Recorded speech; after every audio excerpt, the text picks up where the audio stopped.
Hello students, Roman School of Physics লৈ সকলোকে আমাৰ সত্যপ্ৰতিম গায়নে পুনৰবাৰ স্বাগতম জনাইছো। আমি ভেক্টৰৰ বিষয়ে ডিসকাশন কৰি আছিলো লাষ্ট ক্লাছৰ পৰা। লাষ্ট ক্লাছত আমি ভেক্টৰৰ বেসিক্সৰ বিষয়ে পঢ়িলো আৰু আমি জানো যে ভেক্টৰৰ 6টা টাইপস আছে, তাৰে 4টা টাইপৰ বিষয়ে আমি ডিসকাশন অলৰেডি কৰিলো। যদি কোনোবাই এই ভিডিও আগৰ ভিডিওটো চোৱা নাই তেতিয়াহলে মই ডেসক্ৰিপচনত লিংকটো দি দিছো আগৰ ভিডিও, তোমালোকে গৈ সেই ভিডিওটো চাই লবা ভেক্টৰৰ যেটো ফাৰ্স্ট ভিডিও, তেতিয়া তোমালোকৰ এই ভিডিওটো বুজিবলৈ অকমান সুবিধা হ'ব। ঠিক আছে, মই দেৰি নকৰো স্টাৰ্ট কৰো। আমি 5th টাইপটোৰ পৰা ডিসকাস কৰিম, যেটো 5th টাইপ হৈছে হেতু হৈছে তোমালোকৰ আমাৰ পজিশন ভেক্টৰ। ইম্পৰ্টেন্ট ভেক্টৰ মন ৰাখিবা, 5th টো যেটো হ'ব হেতু আমি কি পঢ়িম, পজিশন ভেক্টৰ। এটা পজিশন অৰ্থে কি বুজায়? পজিশন অৰ্থে আমি জানো কোনবা এটা বস্তু ক'ত আছে সেই বস্তুটোৱে বুজায়। এতিয়া বস্তু এটা ক'ত আছে, ধৰি লোৱা আমি কাম এটা কৰো, আমি পঢ়িবলৈ বহিছো, আমি ক'ত পঢ়ো? আমি পঢ়া টেবুলত বহি পঢ়ো, আমি লিখো ক'ত? বহি এখন কপি এখন আমি লিখো, হয়নে? আমি য'তে ত'তে লিখিবতো নোৱাৰো, হয়নে? আমি য'তে ত'তে ঘূৰি পকিটো পঢ়িব নোৱাৰো, অসুবিধা হয় আমাৰ পঢ়িবৰ কাৰণে। তাৰ মানে মই ক'বলৈ গৈছো যেনেদৰে পঢ়িবলৈ আমাক প্লেটফৰ্ম লাগে, যিকোনো এটা বস্তু ষ্টাডি কৰিবলৈ আমাক প্লেটফৰ্ম লাগে, ঠিক তেনেকৈ কিবা এটা বস্তুৰ পজিশন, মোশন এই বস্তুবোৰ ষ্টাডি কৰিবলৈ আমাক এটা প্লেটফৰ্ম লাগে, আৰু সেই প্লেটফৰ্মটো হৈছে কাৰ্টেছিয়ান কোঅৰ্ডিনেট সিস্টেম। এটা কাৰ্টেছিয়ান কোঅৰ্ডিনেট সিস্টেমটোৰ বিষয়ে আমি জানো যে কাৰ্টেছিয়ান কোঅৰ্ডিনেট সিস্টেমত তিনিটা এক্সিস থাকে, হয়নে? এক্স এক্সিস, y এক্সিস আৰু z এক্সিস। তিনিটা এক্সিস থাকে আমি জানো, x y z তিনিটা এক্সিস থাকে। এতিয়া চাবা কিবা এটা বস্তুৰ পজিশনৰ কথা ক'বলৈ লৈছো, ধৰি লওক প্ৰথমতে অকল x আৰু y এক্সিসৰ লৈ কম, নহলে কনফিউজন আহিব পাৰে, পিছলে মই কমকে x আৰু y এক্সিস লৈছো কাৰ্টেছিয়ান কোঅৰ্ডিনেটৰ দুটা কোঅৰ্ডিনেট, 2D ৰ কথা কম তাৰ মানে মই। তে পজিশন ভেক্টৰ তাৰমানে ধৰি লওক কিবা এটা বস্তু আছে, ক'ত আছে? এই কোঅৰ্ডিনেট সিস্টেমটোত আছে। এই কোঅৰ্ডিনেট সিস্টেমটো ধৰি লওক a টো পজিশনত, ধৰি লওক এই p1 পজিশনটোত বস্তুটো আছে, হয়নে? এতিয়া আমি যেতিয়া পজিশন ভেক্টৰৰ কথা পাতিবলগীয়া হয়, তাৰমানে এই বস্তুটোৰ পজিশনটো কথা বুজাব। তাৰমানে পজিশন ভেক্টৰে বস্তুটোৰ পজিশন বুজায়। ক'ৰ পৰা পজিশনটো বুজাব? পজিশনটো বুজাব যেটো কাৰ্টেছিয়ান কোঅৰ্ডিনেট সিস্টেম তাৰ অৰিজিনৰ পৰা। তাৰমানে কাৰ্টেছিয়ান কোঅৰ্ডিনেট সিস্টেমৰ অৰিজিনটোৰ পৰা, এই অৰিজিনটোৰ পৰা আমি যদি ইয়ালৈকে এটা ভেক্টৰ পইণ্ট কৰো, তাৰ ডাইৰেকশনটো পজিশনটো বুজাবৰ কাৰণে এই ভেক্টৰটোকে কোৱা হয় পজিশন ভেক্টৰ। তাৰমানে position vector is a vector which points from the origin of the coordinate system to the position of the body. Origin of the coordinate system or পৰা বডিটোৰ পজিশনলৈকে যেটো ভেক্টৰে পইণ্ট কৰি থাকে হেতুকে কোৱা হয় পজিশন ভেক্টৰ। তাৰমানে এইটো হৈছে তোমাৰ পজিশন ভেক্টৰ এইটো, ঠিক আছে? মই এক ডিনোট কৰি দিছো পজিশন ভেক্টৰটো স্মল r1 হিচাপে মই পইণ্ট কৰি দিছো। এইটো হৈছে পজিশন ভেক্টৰ। আকৌ এবাৰ কৈ দিছো, what is position vector? Position, it is a vector which points from origin of the coordinate system to the position of the body. ঠিক আছে, যিকোনো বডি আছে, ইয়াত থাকিব পাৰে, ইয়াত থাকিব পাৰে, ইয়াত থাকিলে কিয় এনেকে হ'ব পজিশন ভেক্টৰ, ইয়াত থাকিলে পজিশন ভেক্টৰ এনেকে হ'ব। তাৰ মানে বডিটোৰ পজিশনটো যেটো ভেক্টৰে বুজাই দিয়ে হেতুৱে হৈছে আমাৰ পজিশন ভেক্টৰ। ইয়াক নৰমালি আমি r দি ডিনোট কৰো। পটকে স্নেপল উঠাবা, ঠিক আছে। নেক্সট আমি পজিশন ভেক্টৰটো বুজি পাই গলো। এতিয়া আমি নেক্সট ভেক্টৰটোলৈ যাম। এই ভেক্টৰটো হৈছে তোমালোকৰ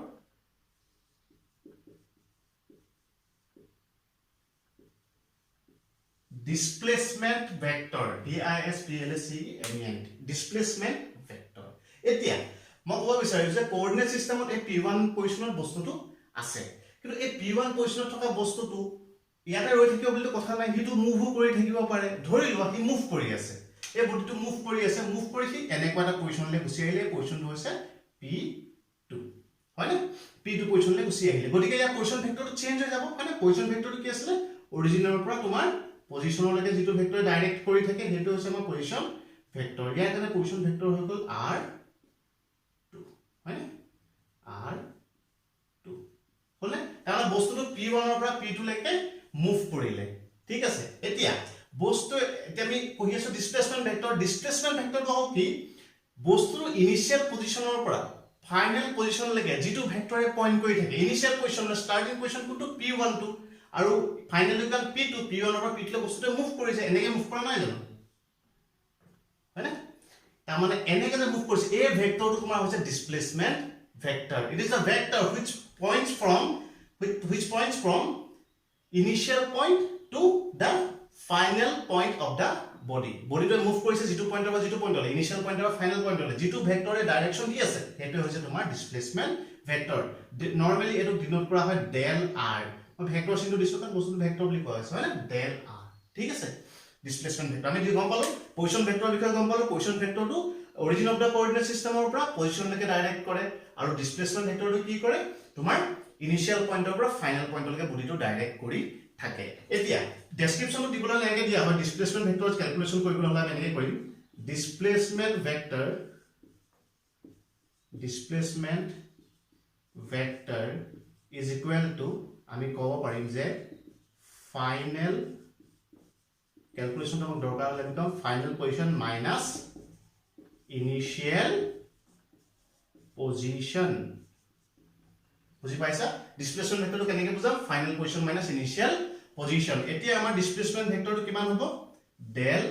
r হয়নে displacement vector del r নহয় জানো initial position to final position কিমান r2 হয়নে r2 এটো final position vector এ position বুজায় গতিকে আমি কিমান লম r2 মাইনাস আমাৰ কি হ'ব এটো যেটো initial position কিমান হ'ব r1 হয়নে final position r2 initial position r1 r2 minus r1 এনেকে displacement vector বুজাব পাৰি ঠিক আছে বুজি পাইছা পটকে নোট ডাউন কৰি লও ঠিক আছে আমি অলৰেডি পজিশন ভেক্টৰ আৰু ডিসপ্লেসমেন্ট ভেক্টৰ বিষয়ে পঢ়িলো এতিয়া মই দেখাম তোমালোকক যে পজিশন ভেক্টৰ আৰু ডিসপ্লেসমেন্ট ভেক্টৰ আমি ইন টাৰ্মস অফ যেটো আমাৰ ইউনিট ভেক্টৰস i j k এইগিটা আমি কেনেকৈ ৰিপ্ৰেজেন্ট কৰিম চাবা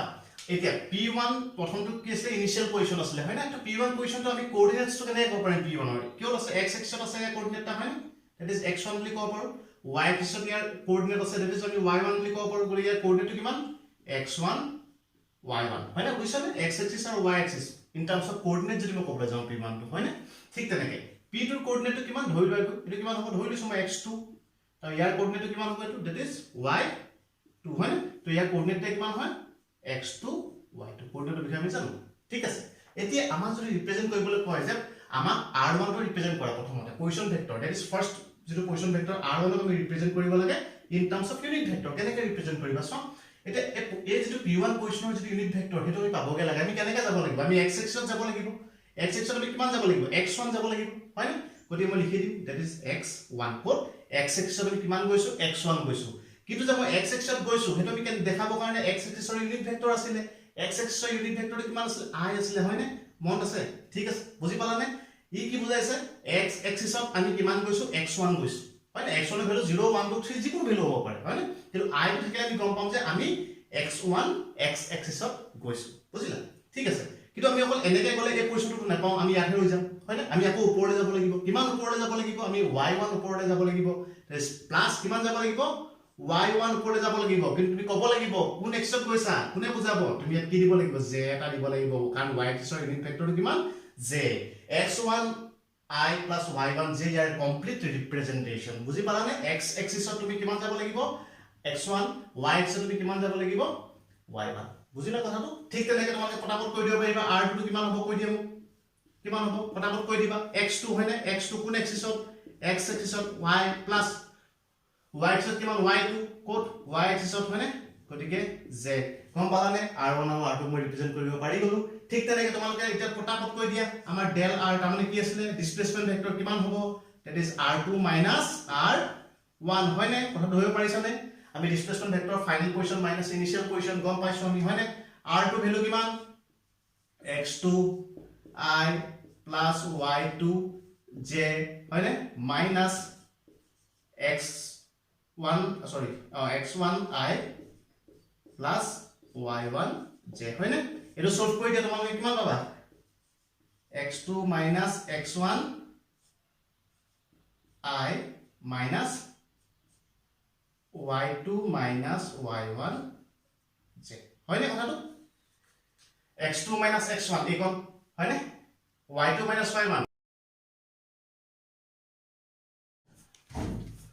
ঠিক আছে মই ভাবো তোমালোকে বেসিক্স খিনি বুজি পাইছা ভেক্টৰ নবুজিলে তোমালোকে মোক কমেন্ট কৰিব পাৰা আৰু এটা কথা যে যদি আমাৰ ইউনিট ভেক্টৰ পজিশন ভেক্টৰ আৰু ডিসপ্লেসমেন্ট ভেক্টৰ বিশেষকৈ এইটাৰ কনসেপ্ট একেবাৰে ক্লিয়াৰ নহয় আমাৰ 11ত হওক বা 12ত হওক ফিজিক্সৰ কনসেপ্ট বুলবাত অসুবিধা হয় গতিকে তোমালোকে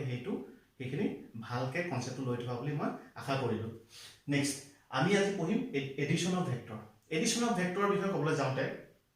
এড কৰিব লাগে দুটা বস্তু এড কৰিলে আমি কি পাম এটা ৰিজাল্ট পাম এতিয়ালৈকে আমি নাম্বাৰস এড কৰি আছিলো 5 plus 5 10 10 plus 10 20 যিকোনো নাম্বাৰ এড কৰি থাকো আমি ৰিজাল্ট পাওঁ হয়নে দুটা ভেক্টৰ যদি আমি এড কৰো আমি এটা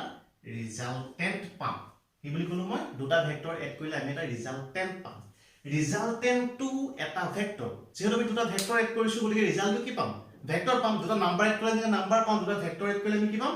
আৰু এটা ভেক্টৰ পাম আমি যদি দুটা ভেক্টৰ এড কৰি দিও আমি এটা নতুন ভেক্টৰ পাম হলে এই নতুন ভেক্টৰটোকে কোৱা হয় ৰিজাল্টেন্ট the resultant is also a vector which has both magnitude and direction ঠিক আছে resultant or magnitude direction থাকে এটা কোনবা যে কোনটা what do you mean by resultant directly definition to this resultant আমি কি বুলি কম the resultant is a vector which can produce same effect produced by individual vectors together তাৰ মানে আমি যিকোনো দুটা ধৰিলে ভেক্টৰ এড কৰিলো আমি ৰিজাল্টেন্ট এটা পালো ৰিজাল্টেন্ট ভেক্টৰটোৱে অকলে যিমান এফেক্ট যিমান কাম কৰিব পাৰে ইন্ডিভিজুয়াল ভেক্টৰ গিটা মিলিহে হে কামটো কৰিব পাৰিব ফৰ এক্সাম্পল সম মই দুটা ভেক্টৰ লৈছো এটা ভেক্টৰ ললো p plus q p plus q p এটা ভেক্টৰ q এটা ভেক্টৰ সিম্বল আছে ভেক্টৰ গতিকে ইয়াক আমি এড কৰিলে এটা ৰিজাল্টেন্ট পাম ৰিজাল্টেন্ট এটো হৈছে তোমালোকৰ ৰিজাল্টেন্ট এই ৰিজাল্টেন্ট r টোৱে যিমান এফেক্ট যিমান কাম কৰিব পাৰিব p আৰু q ভেক্টৰ গিটা মিলিহে হে কামটো কৰিব পাৰিব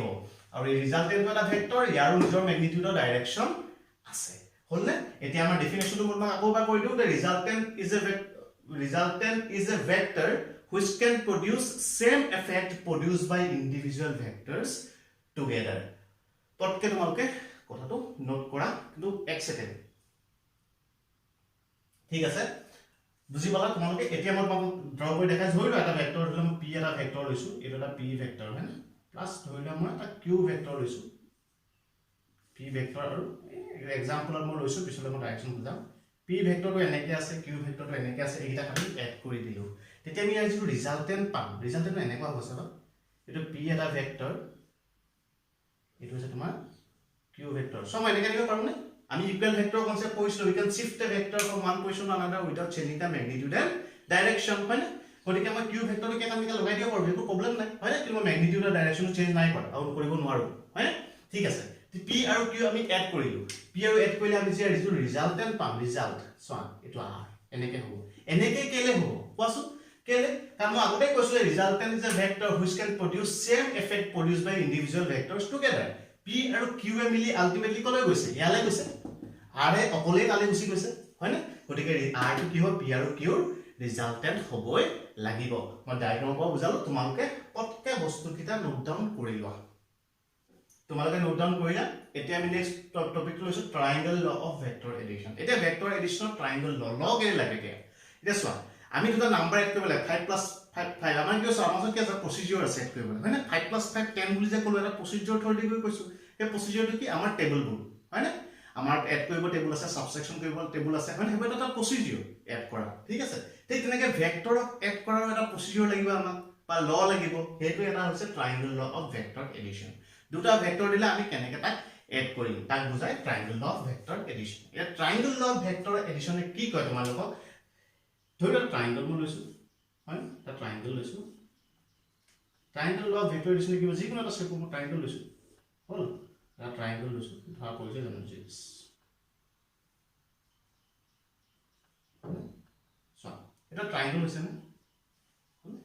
Triangle of vector addition ki bujai if two sides of a triangle represents magnitude and direction of two vectors tamne eto eta triangular side dhoilo eta vector p eto eta triangular side hane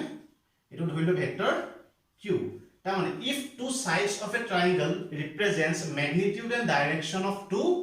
vector then the third side will automatically represent the magnitude and direction of resultant eta triangular দুটা সাইডে যদি দুটা ভেক্টৰৰ magnitude আৰু direction বুজায় তেনে third সাইডে automatically কি বুজাব তাৰ ৰিজাল্টেন্টৰ ম্যাগনিটিউড আৰু ডাইৰেকশন বুজাব ধৰিব পাৰিছা that is triangle law of vector এডিশনৰ স্টেটমেন্ট ট্ৰায়াঙ্গল অফ ভেক্টৰ এডিশনৰ মজা স্টেটমেন্টটো দি থৈছো আমি নেক্সট ক্লাছত